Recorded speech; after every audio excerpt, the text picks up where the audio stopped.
For the baby boom generation, there's trouble ahead.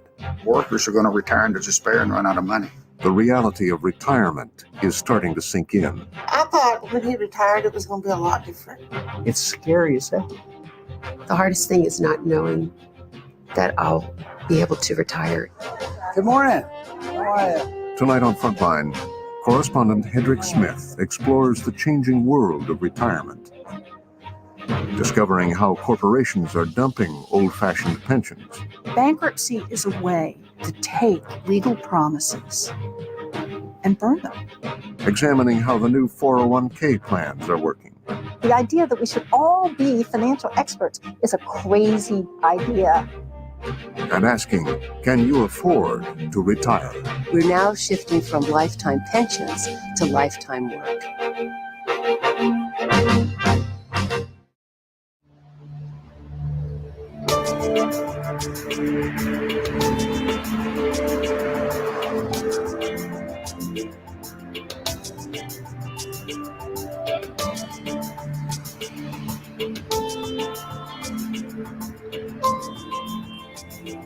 This is a story we could tell anywhere in America, but we'll begin here in Lincoln, Nebraska.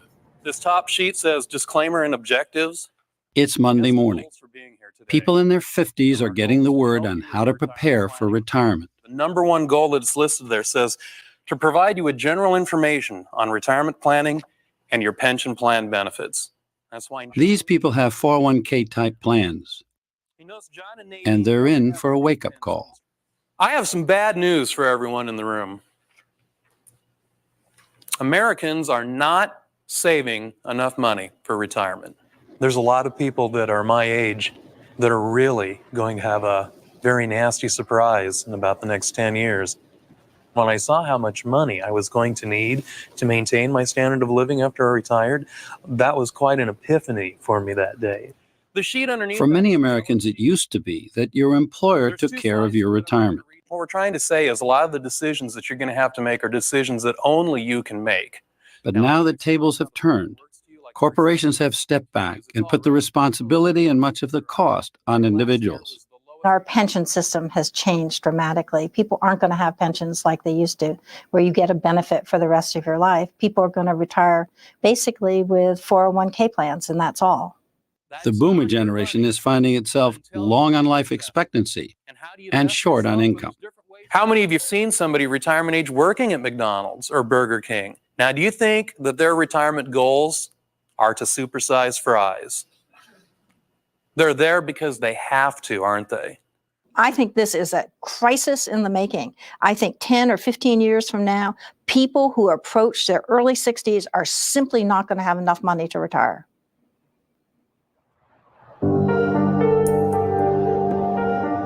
So how did the boomer generation get into this fix?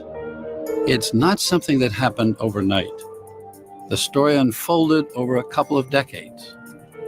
A generation ago, our parents could expect that a lifetime of work at a major company would be rewarded with a lifetime pension. But all that is changing. Well, you got the yogurt and the grapefruit, I guess. Right, and the tacos and the eggs. That should be enough because you're only going to be gone 3 days. Okay, that sounds good. North of Seattle, Pat O'Neill is headed out for another lonely haul on the highway. All right. His life isn't all that different from most truckers, except for one thing. Pat O'Neill retired 3 years ago. Well, I just turned 55 March 5th, 2003. I thought, well, I got 35 years. Yeah, I'll go.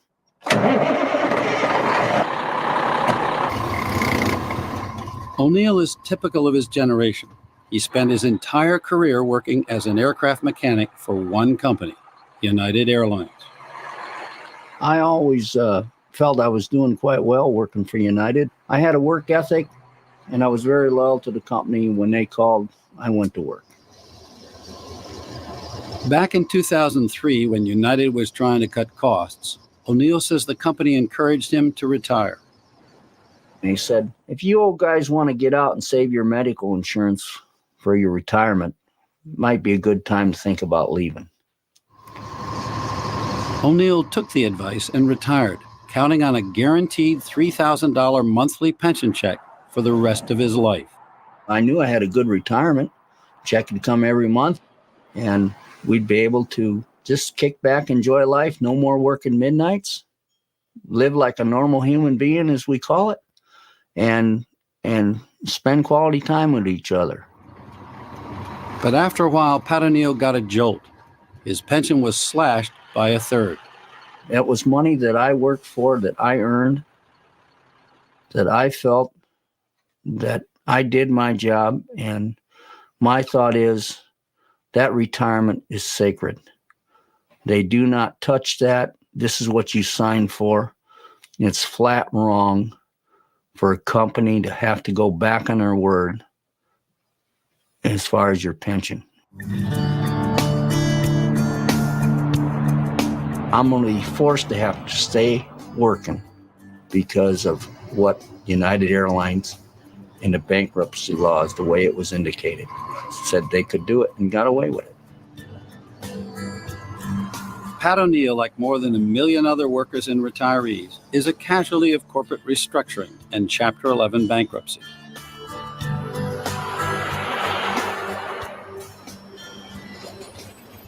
United Airlines filed for bankruptcy in December 2002. In the 90s, United had been flying high, but then low-cost carriers started eating away market share. And after 9/11, United lost traffic and money big time. Deep in debt, United sought a government loan guarantee. After being rejected, United filed for bankruptcy. Everybody knows, I think, Chapter 11 serves a useful purpose. That's why the statute exists. It's there for companies to take advantage of when the occasion presents itself. Glenn Tilton had been hired as United's new CEO just 3 months earlier. He came with experience in bankruptcy at Texaco. The die was cast when Mr. Tilton was hired. Why? Because Mr. Tilton was brought in to do what the board and previous management didn't have the guts to do. Which was? Take it through bankruptcy and clean it up and confront the unions. Bankruptcy is terrible for the employee. It's an absolutely horrific experience for the people who worked hard to build a company, and through no fault of their own, and as a result of some poor management decisions, it means being forced to negotiate changes to your working conditions, to your terms of employment with a gun to your head. Employees like flight attendant Robin Geilinger felt the pressure of management's demands for concessions. The effect of the bankruptcy was stressful. It was not knowing what you were going to lose. In a bankruptcy, as a working group with a union, you know you're going to give back something. 4-star checklist departure grade is complete. And give back they did, making concessions across the board in hopes of saving the main portion of their lifetime pensions for the long run. We take cuts in pay, we take cuts in the area of work rules, we take cuts in the area of health benefits, and we take cuts in the area of pension benefits. In 2 big rounds of cutbacks, United's 4 major unions agreed to $3.3 billion in cuts, sacrificing to save the company. But that wasn't enough. United and its banks wanted more. United bankruptcy attorney Jamie Sprayregan. At that point in time, it really became clear to everybody that there was going to be no way to exit this bankruptcy case without taking on what I had called the silent elephant in the room, that is addressing the pension issue. United's pensions had become an elephant-sized issue because for several years, United, like many companies, put little or no cash into its pension trust funds. Instead, United counted on credit for past contributions and overly optimistic assumptions about stock market gains to meet its pension obligations. But after the market plunged, United's pension funds were almost $10 billion in the red. Through bankruptcy, United shifted the responsibility for paying its workers' pensions to a little-known federal agency, the Pension Benefit Guaranty Corporation, the PBGC, which insures failed pension plans. When companies get into difficulty, then what they will look to do is say, where are all my costs? And gee, I have a lot of cost here in these so-called legacy promises that I'd made to my workers and retirees. I can no longer afford those now that I'm in financial difficulty. Perhaps I can shift those costs to other parties. So we act as the backstop. The PBGC, financed by premiums from corporations, was set up in 1974 to encourage companies to maintain their pension plans and to ensure that promises to employees were kept. A little over 800 full-time federal employees. We also have But those promises turned out to be flimsy because companies were given a lot of flexibility to interpret the pension funding rules under the employee retirement law, known as ERISA. The funding rules under ERISA are fundamentally flawed.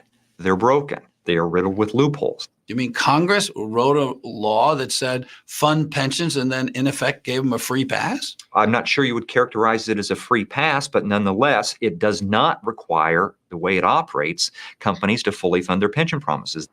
By exploiting those loopholes, corporate America has created a time bomb. More than 18,000 companies have underfunded their pensions. In 5 years, several large companies have dumped their pension debts onto the PBGC. Its deficit is now $23 billion and threatens to balloon far larger. The level of underfunding in the system as a whole, which we estimate at $450 billion today, is substantially more than it was just 4 or 5 years ago. It was less than $100 billion. Let me get this straight. You're saying that the current corporate pension system in the private sector today is underfunded by $450 billion? That's if everybody were to try to terminate their pension plan today. In the end, some warn, taxpayers may have to cover the bill for failed corporate pensions. I would say that $100 billion would be cheap to repair the damage to our retirement system. I think it's going to cost more than that. And the taxpayers are going to foot the bill? Believe me, the government doesn't pay anything. The taxpayers pay everything. The risks are compounded by the major bankruptcy reform enacted in 1978. That law gives troubled companies like United a way out of their commitments to employees. In 1978, we adopted a new bankruptcy code in the United States, and a principal part of this was designed to adjust to the new corporation, to find ways to let a corporation that had gotten into financial trouble reorganize itself. The essence of bankruptcy is that whatever promises the company has made, they can't live up to all of them. And they need to find a way to deal with the fact that they've promised more than they have. Jamie Sprayregan, the lead bankruptcy lawyer for United Airlines, is the most visible edge of an entire new industry that is developed in law firms and Wall Street banks to move companies through bankruptcy. These days, every large law firm in the country has some sort of bankruptcy practice. We have around 100 lawyers who do nothing but this. The practice has really moved to be a mainstream part of most big law firms these days. The business has mushroomed as bankruptcy lost its stigma and gained acceptance as a corporate strategy. I would say that Chapter 11 has become somewhat of a more accepted strategic tool than just companies filing who are about to go out of business or something like that. And as a result, there's more use of Chapter 11 now than probably 20 years ago. Over time, sophisticated lawyers and financial insiders figured out how to game the bankruptcy law. Their strategy enables companies like United to walk away from costly pension obligations. It wasn't that way some years back, but now it's become a virtual control situation between the management of a company in Chapter 11 and the bankers. They control the playing field, the size, the shape, and generally the final score. Hugh Ray, a bankruptcy lawyer for more than 3 decades, gave me an inside look at United's playbook. In this fat stack of documents, known as the judge's first day orders. It's all available online. First day orders are not actually written by the bankruptcy judge, but by United and its lawyers, hand in glove with its bankers. If you look in the bankruptcy code, you won't see anything about first day orders. It's something that's developed. And the first day order practice is probably the biggest single thing that turned around the practice of bankruptcy to where it is now. First-day orders are not written to take care of employees, but to protect the power of management and the loans of bankers. It says right here in the United first-day order that the lenders are given super priority claims. Super priority, not just priority, but super priority. It's a super priority claim, and without getting Bill Repka, who was with J.P. Morgan, led United's bank syndicate. at it, the framers of the bankruptcy code recognized that people who were going to lend money to bankrupt companies were embarking upon a very risky enterprise. And so they created a series of safeguards, one of which moved the bankruptcy loan to the head of the queue to get repaid, and that's called the super priority. It sounds as though through the first-day orders, the whole deal, the whole outcome is pre-cooked. Absolutely. The die is cast. The question up front about who will have what priorities if this business collapses is where the whole game is won or lost. Ironically, it is the bankruptcy laws that are responsible for much of what has happened here. Because bankruptcy laws currently say, banks, you can take it all, because bankruptcy laws don't leave something on the table for the employees and the retirees. So if bankruptcy doomed United's pensions from day one, why did United take 2.5 years to kill its pensions? I asked Jamie Sprayregan. It may have been intellectually obvious, but coming up with a process by which to handle adjusting expectations so people would buy into the need to address the pension issue without it becoming a situation where we would lose what we call the hearts and minds of the employees was a real challenge and an art.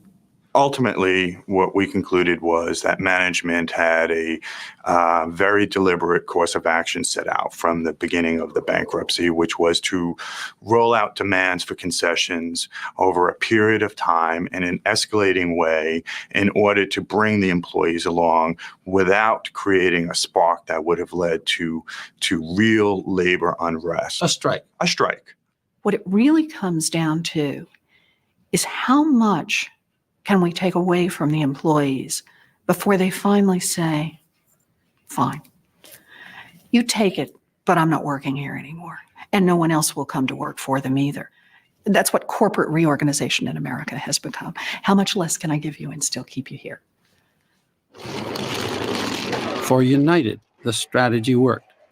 Last February, after 38 months, it reemerged from bankruptcy, calling itself a vastly more competitive airline.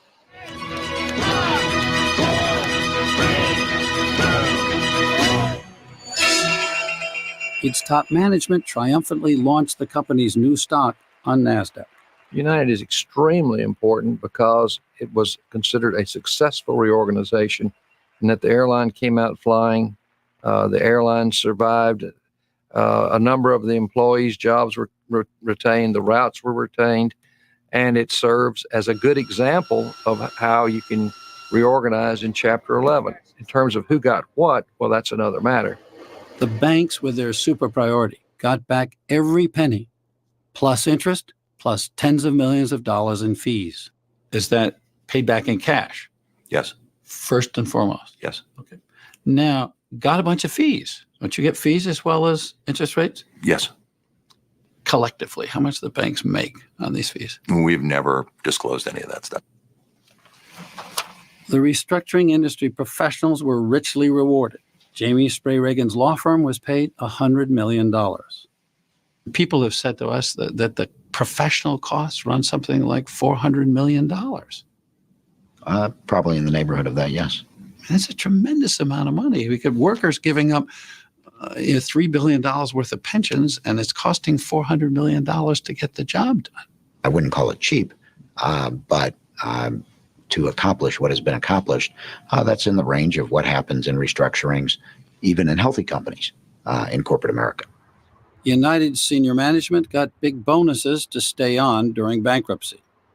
Like everyone else, they took a hit on their pensions, but they more than made up for any losses by receiving a grant of $400 million in new stock.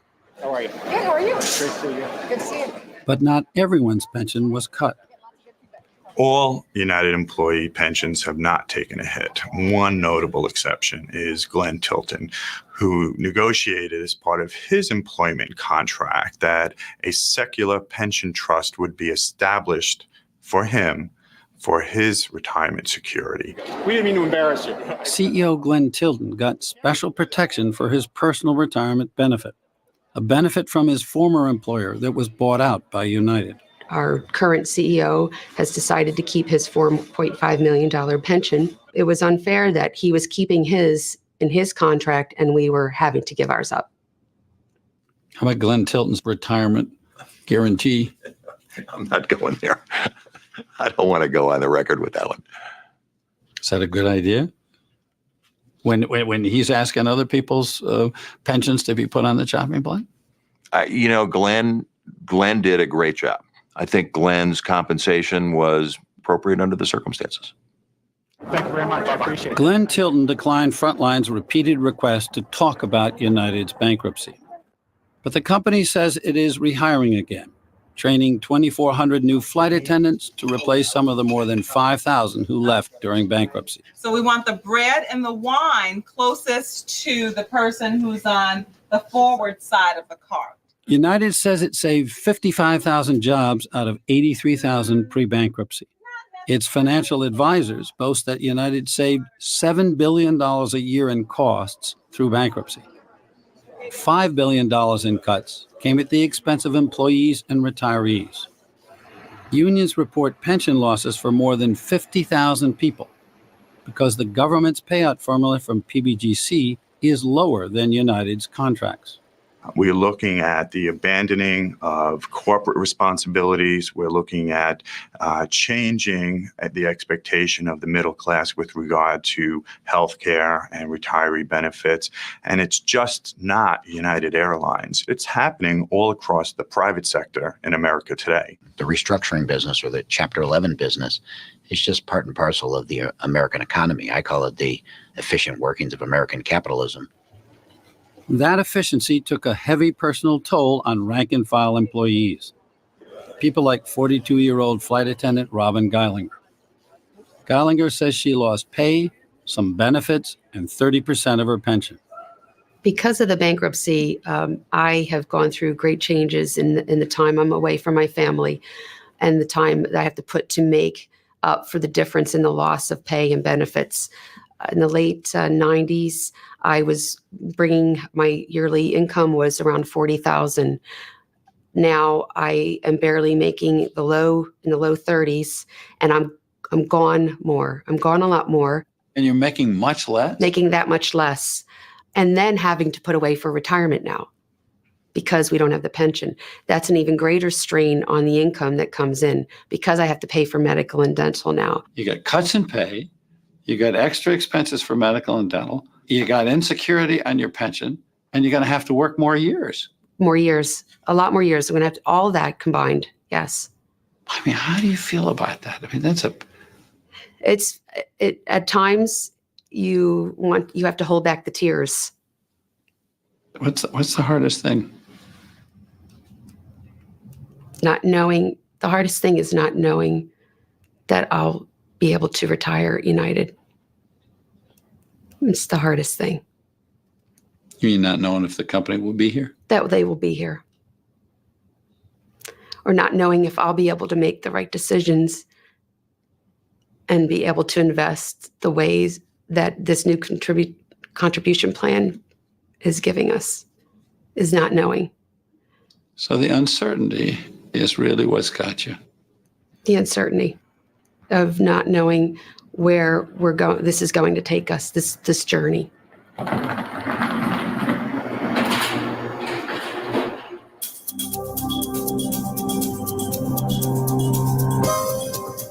What's happened to Robin Geilinger is that she's been thrown into the brave new world of do-it-yourself 401k retirement, along with 40 million other Americans. To understand what the future holds for them, I headed for the Sun Belt, Dallas, Texas, hub for new economy companies. Outside Dallas, I visited a computer chip plant run by National Semiconductor, and industry leader in employee benefits. I met Brian Connor, the company's benefits manager. This is one of our largest plants. We also have one in South Portland, Maine. But here in Arlington, Texas is where we are generating quite a few chips for the cellular phone industry. Well, what do we got here?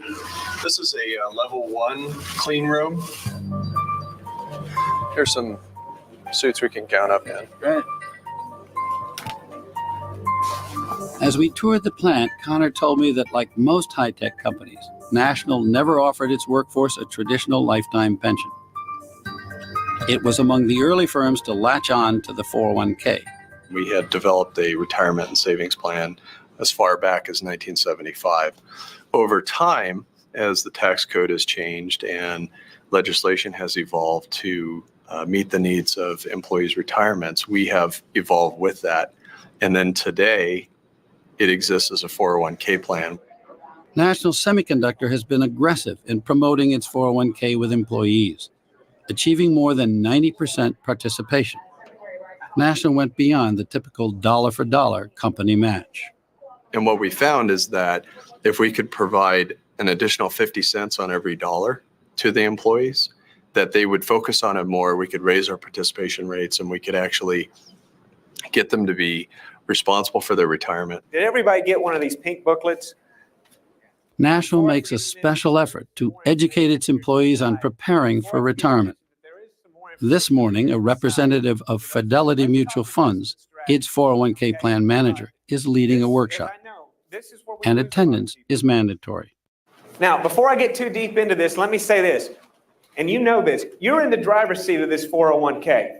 Okay, you're the pilot. You're going to make all the decisions. So what we're looking at here, these are just suggestions. The responsibility is really on the employee to manage their dollars. What we do is we provide tools and resources so that they don't have to become a professional money manager. Everybody needs to have an investment strategy. I listen to a lot of financial shows on the radio, television and stuff, and that's where I get most of my information. And I was actually surprised. I really didn't want to come, but I came, and he made a lot of sense. And there's some strategies there that I'm going to start doing. I've been here 18 years, and when I first got in it, I just put my money in funds and didn't care about it. Just walked away and left it there. How'd you do? It didn't do too good. I think as I started consulting with other people, I found that you need to start watching your funds and seeing what kind of gains you're getting in. Stocks are volatile. Do you have any concerns about how well people are doing? We're concerned every day with that. That's why we provide the company match and the tools and the resources that we provide. When you look at our program, it's much stronger than anybody else in the industry. But you're still concerned. We're still concerned. Of course, the test of any 401k plan is how well retirees are actually doing. So I went to call on some national retirees living nearby. One was a former customer tech rep, Gil Tebow. Before I jumped into it, I did my own personal research on the computer and talked with other people who were in different plans and what was working best for them. Tebow is the kind of employee 401ks are made for. An engineer with a master's in business administration, he was making more than $90,000 a year. Over 14 years, Tebow built up a nest egg of $450,000.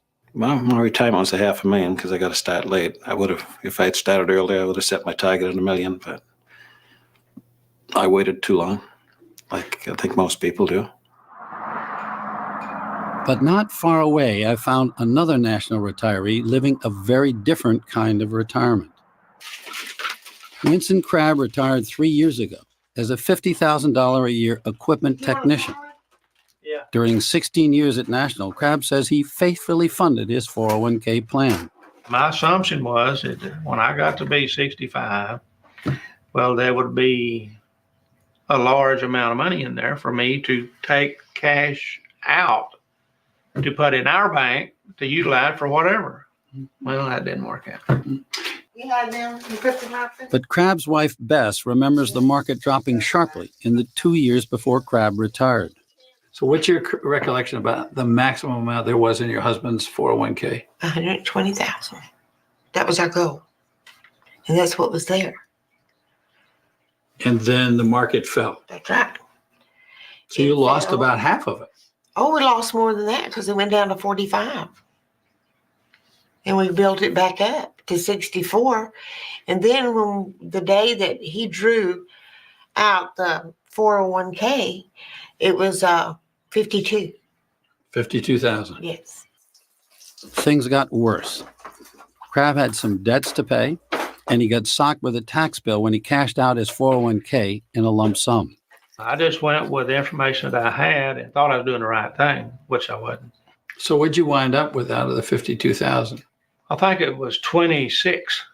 So how do you manage financially? What do? You do what you have to do for one thing. You know, I had a couple jobs in between there, and my wife works. Well, I thought when he retired, it was going to be a lot different, money-wise. It was a jolt when we got to counting funds at the end of all that. One day we had to sit down and say, this is not like what we thought, To stay afloat, Winston Crabb had to sell most of his beloved gun collection for $12,000. You sold some of your guns? Mm-hmm. Sure. Was that hard? Oh, broke my heart. Yeah, it's been my hobby since I was about 8 years old. I mean, that was like taking apart my liver out or something,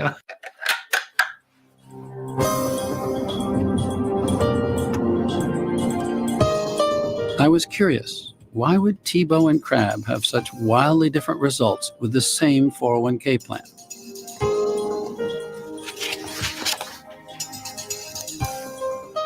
In Dallas, I found the man with the answer, a corporate benefits consultant with 50 years of experience named Brooks Hamilton. Originally, Hamilton had been a big believer in the magic of 401ks. But by the 1990s, he began to notice troubling differences among employees in the 15 corporate 401k plans that he was running. They were all large plans with $100 million, $200 million in the plan and 1,000, 2,000 participants or more. So these were big plans, and they were scattered around geographically, some on the up east and some on the west coast. Hamilton dug deep into his 401k records, analyzing investment yields for every single worker in every single plan. We saw the same thing over and over. Say the bottom 20% had an investment return for the year of 4%. The top 20% would be anywhere between 5 and 7 times that number. Like 30%. Yeah, 30%, right. According to Hamilton, the huge differences between Tebow and Crabb reflected a far larger problem. In every case, the 20% at the top not only had the highest investment income, like 30% or whatever, they also had the highest average annual pay.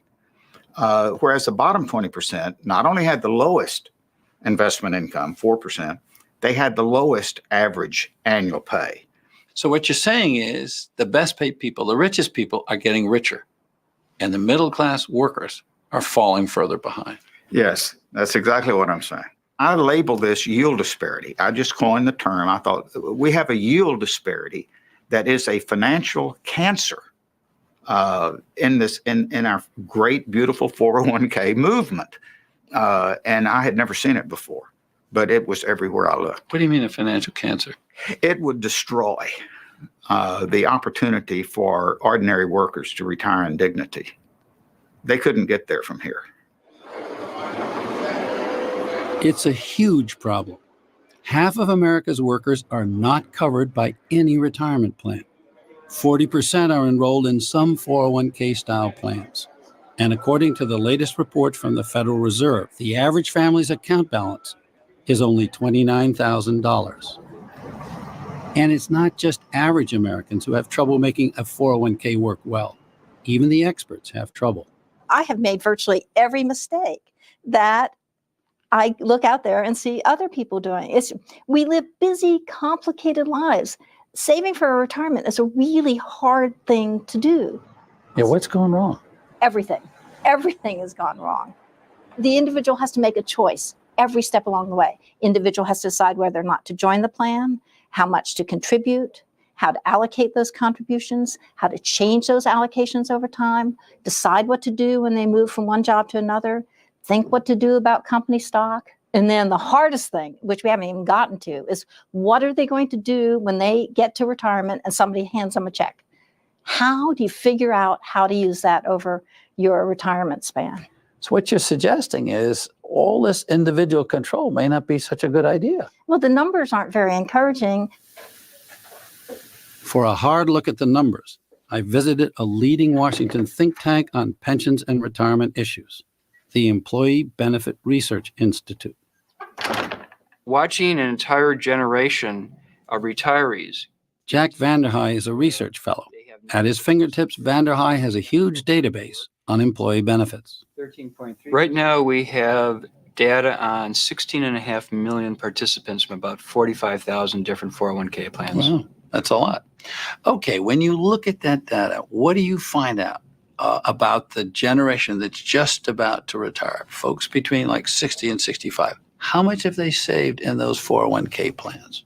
On average, it turns out that approximately 3 times what they have as their final salary is what their account balances are for those currently on the verge of retirement. So if we're looking here, people are making $40,000 to $50,000 a year. They got $120,000, $150,000 in their 401k. Right. So how many years will this cover them? 7 to 8 years. After that, you basically have nothing but Social Security. And what's life expectancy if you retire at 60 or 65? Around 17 years. So we're talking a gap, 8 or 9 years, where these folks are going to be just down at Social Security level. For those that don't have anything else other than Social Security and these 401k plans, that would be correct. What workers need to save up, says Vanderhei, is more like 8 times their average pre-retirement salary. For that, you need to sock away a lot more than what most people are doing. So whatever you're doing, you're saying 14 or 15% a year is what you're going to need to be putting in 30 years in a row. Combined employer and employee, that's correct. Pension expert Brooks Hamilton puts the figures even higher. 15 to 18% of pay. 15 to 18% of pay. Yeah. Most plans think they're doing a good job if combined, the employee and the employer are putting away 9, 10%. Yeah, they're half what they need to be. I would say, unless you're fortunate to be in the upper income quartiles, that you're probably going to be in for a very rough ride. And what does a rough ride mean? A rough ride means you're not going to have sufficient monies to pay the predictable expenses, your housing, your utilities, your food, plus the potential catastrophic medical care costs that you might be burdened with things like a nursing home. And you're talking about the middle of America. You're talking. Absolutely. And they're in for a rough ride. Very rough. The biggest problem is low participation. Masses of ordinary workers are left without any 401k plans. But even those who get offered one typically do not put in enough money. Between 25 and 30% of people who could join these plans don't join the plans. Of the possibility of contributing the maximum, less than 10% of the people contribute the maximum. Another serious problem is what's called leakage. Too often the 401k savings account becomes the rainy day account. Half the people, when they move from one job to another, take the money out of their 401k. Now, they may even use it for something good. They may use it for further education, or they may use it down payment for a house, but it means it's not there when they come to retirement. Add to that the huge difficulties ordinary people have in doing their own investing. I used to ask the CEO, CFO of my major clients, often in an environment, conference room, some young employee would bring in coffee and all, and as they would be leaving, I would ask the CEO, Fred, let me ask you, would you allow that employee to direct the investment of your account in the 401k plan? And they always thought I was some kind of idiot. It's kind of like, don't they teach you anything down in Texas, Brooks? Of course not. I wouldn't let them touch my account with a 10-foot pole. And I say, well, but you force them to manage their own. And they're running their money into the ground. The roots of the problem, some say, lie in how the 401k system was born in Washington. Originally, it was not set up to have millions of us managing our own retirement. 401k plans were originally introduced as supplemental plans. No one ever said, oh, let's end these traditional pensions and replace them with 401k plans. The 401k first emerged as an arcane subparagraph in the fine print of the tax code in 1978, intended as a technical fix to protect a tax shelter for executives at Kodak and Xerox. No one expected it would lead to a retirement revolution. The 401k provision came about like lots of changes in the tax code comes about, which is a company has a particular problem and a particular issue, particular to them. They come to Congress, to their senator, and they start asking for their loophole. Under more corporate prodding, the Internal Revenue Service ruled in 1981 that savings from regular salary checks also qualified for the 401k tax shelter, and that opened the floodgates. It electrified the industry. It electrified guys like me. It electrified the professional infrastructure of the benefit industry because it was, my God, do you realize a worker can now deduct savings for retirement? The pitch to corporations was that the 401k would save them big money. The new 401ks would cost them less than half as much as the old lifetime pensions, which cost companies about 6 to 8% of payroll. And the same company, let's say, terminated their pension or froze it or abandoned it or whatever, put in a 401k plan. They probably were putting in 2 or 3% of payroll because not everybody was in the plan. And the pitch to employees was ownership. Take charge of your future. Own your own savings plan. Get free money from your employer. It had a lot of sex appeal. And it was power to the people, and it empowered the worker. And that's the way it was presented, and that's the way it was sold. Maybe you like high tech, healthcare, or the electronics sector. The 401k rocketed upward on the powerful convergence of a roaring bull market. Computer software which spat out daily stock quotes for individual accounts, and the marketing muscle of mutual funds. Call 1-800-FIDELITY. All of us in America looked at that booming stock market. We wanted to be part of that. The 401k participants were exactly the same way. And so there was just a true boom in interest in 401ks as a way to invest in equities. They're going to charge you for this service. There is a fee. What got lost in the euphoria was the enormous shift in who is now paying for retirement. A Labor Department study documented how the burden had shifted since the heyday of lifetime pensions. Of all contributions being made, the worker put in 11%. The company put in 89%. That was in 74. Fast forward to 2000, and the same source of data, the Department of Labor, the same web, said that of all contributions being made today, workers are putting in 51%, companies 49% of all the contributions. Since 74 to 2006, there's been a cost shifting of 40% from contributions made by the employer to contributions made by the employee. You're going to be talking hundreds of billions of dollars. Oh, huge, yeah. I mean, am I right? Hundreds of billions of dollars? Yes, that's correct. Lately, the media is full of stories about corporations flocking to the 401k. More and more companies dumping their traditional pension plans. Healthy blue-chip companies like IBM and Verizon froze their old lifetime pensions and turned to 401k plans. The move is designed to save the phone giant $3 billion over the next decade. The trend is turning traditional pension plans into an endangered species. And that trend sparks debate, bringing warnings of peril.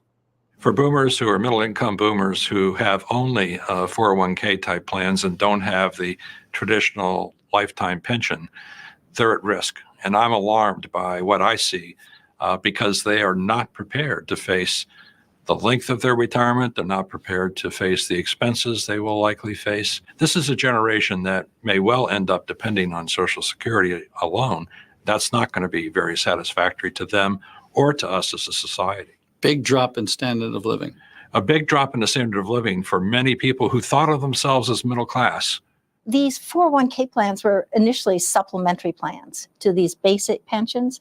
So it was fine if you left all the decisions up to the individual. What's happening is the old-fashioned pensions have disappeared. And so this plan that was sort of a supplementary plan is now everybody's basic plan. And it's so poorly designed because it was never designed to be the mainstay of people's retirement. David Ray, head of the profit-sharing 401k Council and a longtime 401k booster, argues against a rush to judgment on the 401k. And the reason is because most people haven't been in the system that long. I mean, we talked about the real explosion in the system is in the early 90s. These people haven't been in the system long enough to take advantage of that long-term compounding. I mean, let's face it, older baby boomers are really going to have to put the savings pedal to the metal. And that's why, we have special programs so they can contribute more to the programs and stuff. But they weren't in the system long enough. But in my travels, I had found evidence that it may not be just a question of time. Good morning, everyone. Back at that workshop in Nebraska, I had learned that Nebraska had 40 years of experience with a 401k style defined contribution plan for state employees. And I hope you have some time left before you actually retire. Nebraska is a unique laboratory. For 40 years, it has run two different kinds of retirement plans side by side. Some employees covered by the traditional lifetime pension, others by a 401k style defined contribution plan. Both were top-notch plans with mandatory participation and contribution levels and a 7% employer match. But the state was still concerned. The state legislature commissioned what is called a benefit adequacy study. They wanted to have a consultant look at all of the plans and determine the adequacy of the benefit that the state was providing. The study showed that lifetime pension plans with professionally managed investments did far better for employees than the 401k style defined contribution plan. We've had experience since the mid-60s, and the people retiring from our defined contribution plan do not have the kind of an account balance, which is basically what a defined contribution plan gives them, an account balance. It isn't sufficient for them to live on in retirement. It's just not adequate. 40 years hasn't done the trick. It's not a matter of time. I don't believe it's a matter of time. I believe it's a matter of understanding what it takes for the employee to take a hold of this and utilize it and earn the kind of return that they need to have. You're talking people who are not investment professionals. After the study, Nebraska ended its 401k style plan for new employees and allowed old 401k participants to shift to the lifetime pension plan. There's nothing wrong with the traditional defined benefit plan. It works if it's done right. David Ray is doubtful. He asserts that much of corporate America has already abandoned lifetime pensions as too expensive. In a global competitive environment, that's you can't do that. You have to have the financial flexibility to spend that money on new redesign of some product, not putting money into a benefit plan. Any questions about the basics of the plan? I want to try to simplify this for us. But Ray concedes that the 401k system must be reformed. Well, I don't shy away from the fact that there are flaws that need to be fixed. I shy away from a representation that the system is fatally flawed, because it is not. The system is not fatally flawed. Like any other system, you have to make it work and you have to learn and improve it. They're adding a new feature to your plan. It's called Retirement Plan Manager. It's where you're handing the reins over to Fidelity. But David Ray says the path to real reform is putting employers firmly in control of 401k plans. The system is going to where employees do nothing and good things happen. Money is going to be taken from their paycheck and put into these programs. And then it's going to be automatically invested in an appropriate, diversified program on their behalf. So it sounds to me that if you move to a system where the employer is by default putting employees into the 401k plan, determining their level of participation and then managing the money, we're virtually back to a defined benefit plan, except that the employees are footing 50% of the bill and they've got all the risk at the far end instead of the employer. Well, I don't know. I think people still like the ownership, but the question is, do they really want all that choice? Do they want all that responsibility? And what we're finding is they don't. They want the employer to do that for them. And that's where the system is going, back to where it was in the old days. For most workers, Ray's reforms haven't happened yet and may never happen. What's more, some experts question whether the 401k system is capable of carrying the burden of being America's retirement system. I regret the fact that our strategy now, our retirement income strategy in major companies is the 401k, because I think it may be fatally flawed. I know that there's a growing number of people who feel it's not fixable, that it cannot be fixed. The whole retirement system, in fact, of the country is in, I think, very poor shape, and it's going to be the next big financial crisis in the country, I honestly believe. I don't see that our administration or our Congress is giving it the attention that it really has to have. I don't think anybody has a crisis kind of an attitude toward this.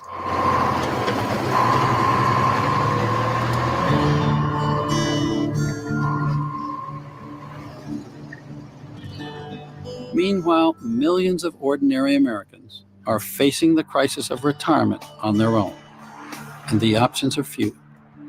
Pat O'Neill is still behind the wheel. I'm not unique. There's people all across this land are in the same boat I'm in. Didn't see it coming, and they just really, their back is against the wall. So they got to do what they've done all their life, is they got to go to work. Winston Crabb is leaving Texas for a new job in another computer chip plant. I'm going to New Mexico to work in a chip plant again as a safety officer. Here you are, 68, retirement years, heading off to a new job like a young guy, 28. Yep. And Robin Geilinger is worried about what lies ahead. I feel very uneasy about where I'm going to be in 20 years. And I'm afraid that I'm going to end up having to work my golden years doing things that I didn't necessarily want to be doing.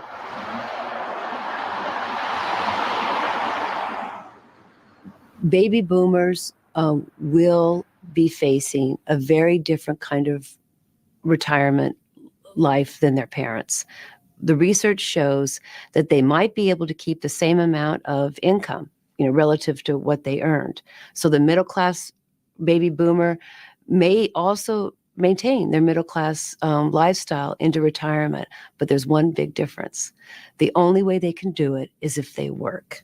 The only source of income to retirees, and I understand the irony in what I'm just going to say, the only increasing source of income to retirees is from work. Working longer. Working longer. So what is the meaning of the word retirement if the only way you can live in retirement is to work? The answer is there is no meaning to retirement anymore. We're now shifting from lifetime pensions to lifetime work. It's the end of retirement.